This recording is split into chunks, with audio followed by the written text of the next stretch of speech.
नमस्कार दोस्तों, solid science point की ऑनलाइन यूट्यूब क्लासेज में एक बार फिर से आपका स्वागत है।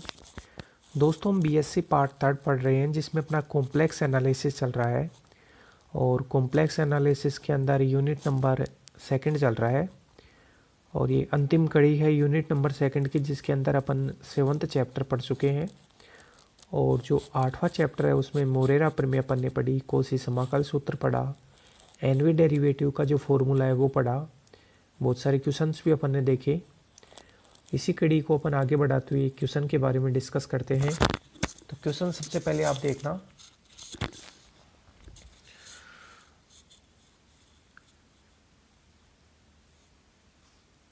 बीएससी पार्ट 3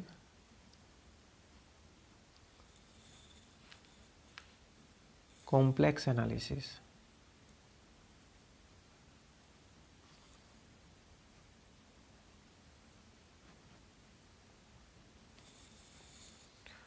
और इसमें क्वेश्चन जो है वो ये है कि फाइंड आउट द वैल्यू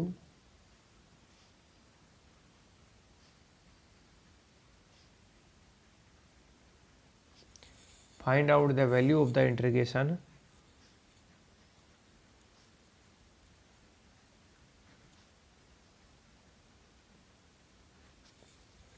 की वैल्यू फाइंड आउट करना है। और इंटीग्रेशन जो है 1/2 pi iota integration C e की power Z T upon Z square minus 1 का होल स्क्वायर डी जेड। और साथ में ये दे रखा है भाई टी ग्रेटर देन 0 वेयर सी के बारे में दे रखा है, सी है जो कंटूर जो है वो एक सर्किल है जिसका सेंटर 0 और रेडियस कितना है 3 है। ये क्वेश्चन दिया गया है, इसको अपने को सोल्व आउट करना है। अब सोल्व आउट करने के लिए दोस्तों सबसे पहले तो अपन क्या करेंगे कि ये अपोन में जेड स्क्वायर माइनस 1 है, इसको अपन सोल्व करने की कोशिश करेंगे। तो मैं लिखता हूँ यहाँ integration equal to 1/2 pi iota integration सी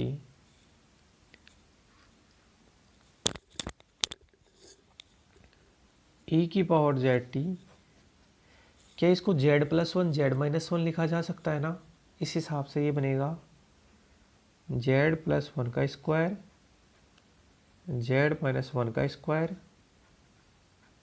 और डी जेड। ए प्लस बी और ए माइनस बी के फॉर्मूले से इसको ओपन कर लिया। अब एक बार इनको भी अलग अलग करना है, तो देखना अलग अलग कैसे करेंगे अपन।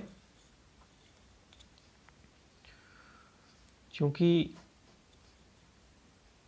z+1 का स्क्वायर z-1 का स्क्वायर इक्वल टू, इसको मैं लिखता हूँ a upon z+1 b upon z+1 का स्क्वायर c अपॉन z-1 और d अपॉन z-1 का स्क्वायर। आंशिक बिंदु में इसको तोड़ दिया, इसको आंशिक बिंदु कहा जाता है। और ऐसा करके दोस्तों अपन ए बी सी और डी जो कांस्टेंट है इनकी वैल्यू अपन फाइंड आउट करेंगे। तो देखना सबसे पहले आप कैपिटल ए लिखोगे तो यहाँ z+1 है तो z+1 आएगा और z-1 का स्क्वायर आएगा। जब आपने एलसीएम क्या लोगे, आप एलसीएम लोगे आप z+1 का स्क्वायर z-1 का स्क्वायर प्लस कैपिटल बी के मल्टीप्लाई में आएगा z-1 का स्क्वायर प्लस कैपिटल सी, इसके मल्टीप्लाई में आएगा z-1 z+1 का स्क्वायर और कैपिटल डी की मल्टीप्लाई में आएगा z+1 का स्क्वायर। ये मैंने एलसीएम लिया है। ऐसा करके अपन जो constant A B C D है इनकी वैल्यू फाइंड आउट करने की कोशिश करेंगे।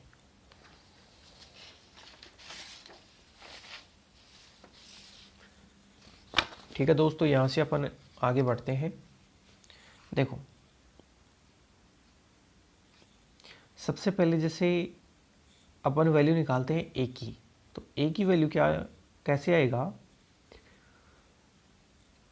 अच्छा ए की नहीं तो एक बार मैं z इक्वल टू 1 पुट करता हूँ। z इक्वल टू 1 पुट करने से ये भी 0 हो जाएगा, ये भी 0 हो जाएगा, ये भी 0 हो जाएगा। तो यहाँ से कैपिटल D की वैल्यू आएगी। तो पुट z इक्वल टू 1,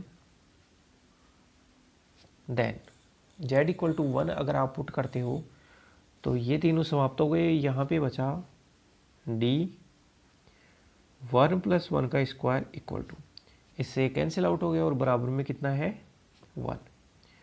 तो जो d का जो मान आया दोस्तों वो आया 1/4। d का जो मान आया वो 1/4 आया है।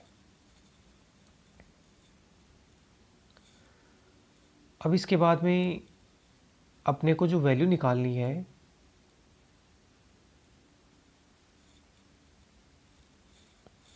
वो, जैसे मैं -1 अगर अपन यहाँ से पुट कर दें z की जगह -1, तो -1 पुट करने से ये भी समाप्त हो जाएगा, ये भी समाप्त हो जाएगा और ये भी समाप्त हो जाएगा। और वैल्यू किसकी निकल के आ जाएगी? b की वैल्यू निकल के आ जाएगी।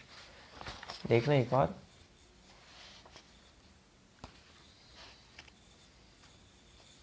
Put z equal to -1, then ये भी समाप्त, ये भी समाप्त हो गया, ये भी समाप्त हो गया। तो ये b -1 का स्क्वायर इक्वल टू बराबर में इधर वाला के ये 1 चल रहा है। तो कहने का मतलब ये बना 4b बराबर 1, तो b बराबर 1/4। ठीक है। अब यहाँ से दोस्तों d का मान भी आ गया और b का मान भी आ गया। अब कैपिटल A का और कैपिटल C की वैल्यू और निकालनी है। अब कैपिटल A और कैपिटल C की वैल्यू आप निकालना इनको गुणा भाग करके, वरना अपन जैसे आगे अपन इसमें पढ़े हैं। तो देखना एक बार,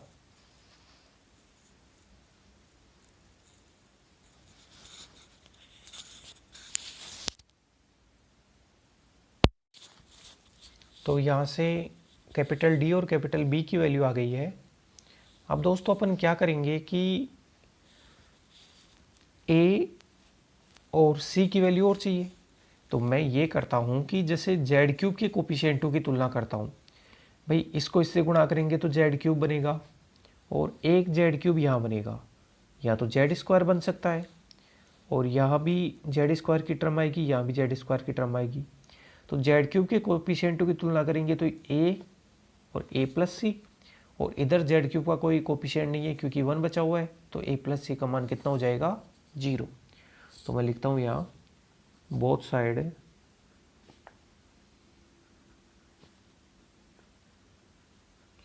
z³ के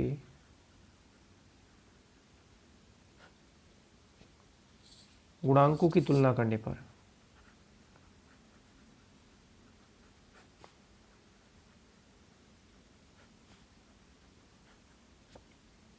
इधर a और ये c, तो a प्लस सी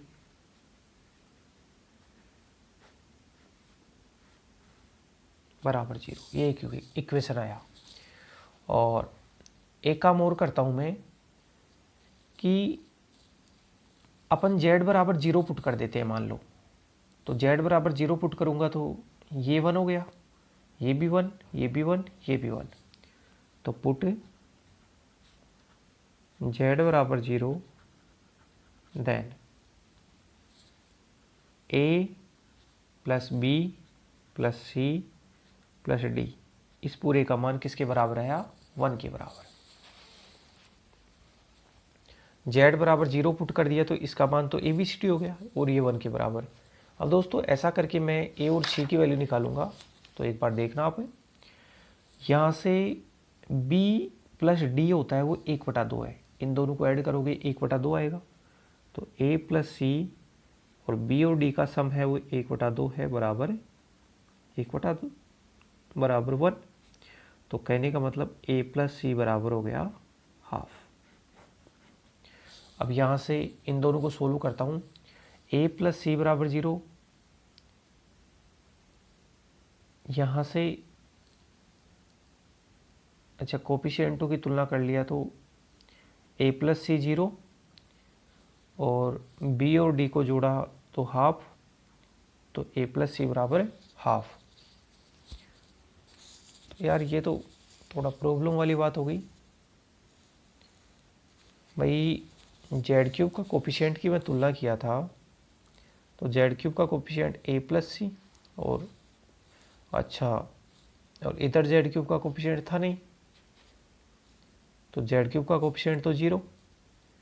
और गुणांकों की तुलना किया तो जेड गुणांकों की तुलना करने के लिए मेरे को क्या लिखना पड़ा, जेड बराबर 0 पुट किया तो ये तो 1 हो गया, ये +1, ये भी ठीक है, ये भी ठीक है। अच्छा ये जेड बराबर 0 पुट करने से माइनस का सी होने वाला है यहाँ, तो ये बनेगा माइनस का सी। थोड़ा सा करेक्शन है इसमें।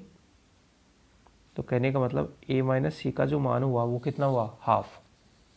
दोनों को ऐड किया तो 2a का मान बना हाफ, तो a का मान ऑटोमेटिक कितना बन गया 1/4। तो फिर c का मान कितना हुआ 2a बराबर 1/2, तो a का मान ये, तो c का मान माइनस का 1/4। ठीक है, तो चारों वैल्यू अपने पास आ गई हैं, तो इसलिए मैं कह सकता हूं अतः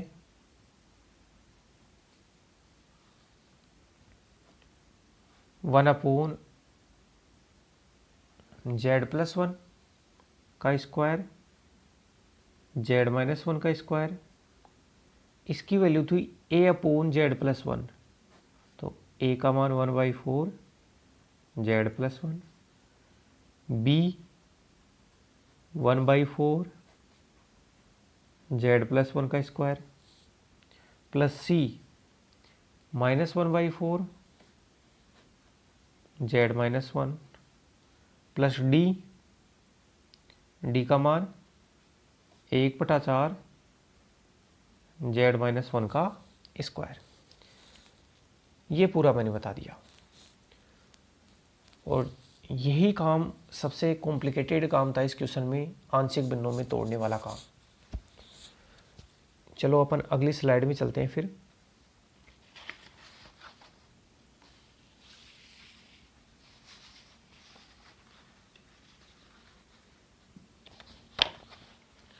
अब देखना दोस्तों, इंटीग्रेशन का जो मान है 1/2π इंटीग्रेशन सी e की पावर ZT था गुणा में, तो मैं यहाँ पे लिख देता हूँ e की पावर ZT, और इन समस्त को अपन लिख लेते हैं 1/4 z+1, 1/4 z+1 का स्क्वायर, -1/4 z-1, प्लस 1/4 z-1 का स्क्वायर और बार dz, राइट। अब ये बनेगा i बराबर 1/2π, जब 4 भी बार ले लिया तो 8π इंटीग्रेशन सी e की power ZT upon z+1 dz, plus 1/8π integration C e की पावर ZT अपॉन z+1 का स्क्वायर dz, माइनस ये -1/4 बार आया 8π इंटीग्रेशन सी e की power ZT upon z-1 dz, plus 1/8π integration C e की power ZT upon z-1 का square dz। ये बन गया। अब इसको सोल्व करना है तो कोसी इंटीग्रेशन फॉर्मूला लगाता हूँ 1/8 पाई आइटा। देखो इस पूरे का मान, अच्छा 1/8 पाई आइटा को तो मैं ये लिख लेता हूँ कि भाई 1/4 को अलग कर लो इसमें से तो ज़्यादा अच्छा रहेगा। तो मैं एक काम करता हूँ, यहाँ से 1/4 को तो अलग किया और ये 1/2 पाई आइटा, और इस पूरे का मान जो है वो होगा f-1। इस पूरे का मान 1/2 पाई आइटा इंटीग्रेशन से e⁻z_t, इसका मान f-1, क्योंकि z माइनस z नोट का मान -1 है यहाँ। ये बना 1/4, इसका मान देखना, इसका जो मान होगा इस पूरे का होगा f'-1, क्योंकि दोस्तों स्क्वायर आ रहा है तो डेरिवेटिव बनेगा। इसका मान है -1/4 f1, भाई z नोट का मान 1 है, और ये जो है 1/4 f'1। ये किया अपन ने कोसी समाकल सूत्र से, कोसी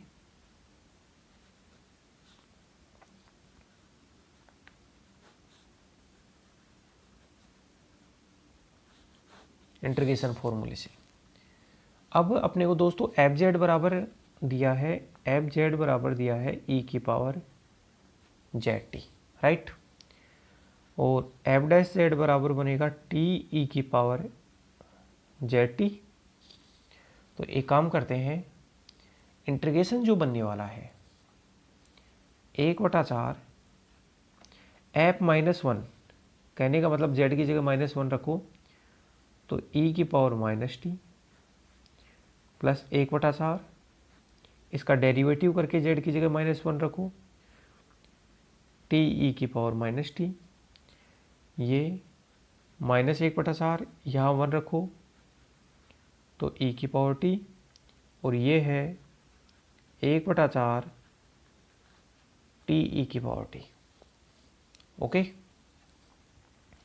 अच्छा इसका बेनिफिट क्या हुआ देखते हैं।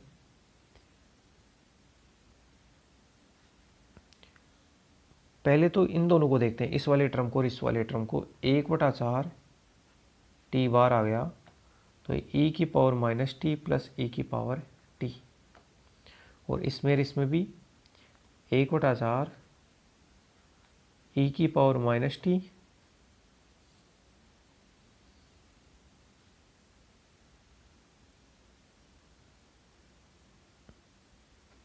इसमें 1/4 और ये बन गया -e⁻t।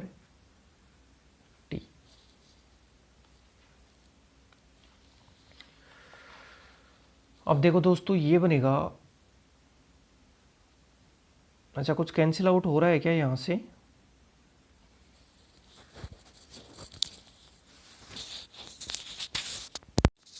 तो यहाँ पे दोस्तों इस 2 को अंदर लेके गए तो t/2, और ये e⁻t प्लस e⁻t/2 का जो मान होता है वो होता है कोस हाइपरबोलिक t। तो t/2 कोस हाइपरबोलिक t, यहाँ से माइनस को बाहर निकाला 1/2, और ये बना e⁻t, अगर माइनस को बाहर निकालेंगे तो ये बनेगा e⁻t माइनस e⁻t, और उसको लिख दिया साइन हाइपरबोलिक t, और 1/2 भी आप बाहर ले सकते हो, तो 1/2 बाहर लोगे तो ये बनेगा t cos hyperbolic t minus sine hyperbolic t। इस प्रकार से ये आंसर है, आप करेक्ट कर लेना अपनी बुक में। तो दोस्तों वीडियो को लाइक करें, चैनल को सब्सक्राइब करें, ज़्यादा से ज़्यादा अपने दोस्तों तक शेयर करें। धन्यवाद।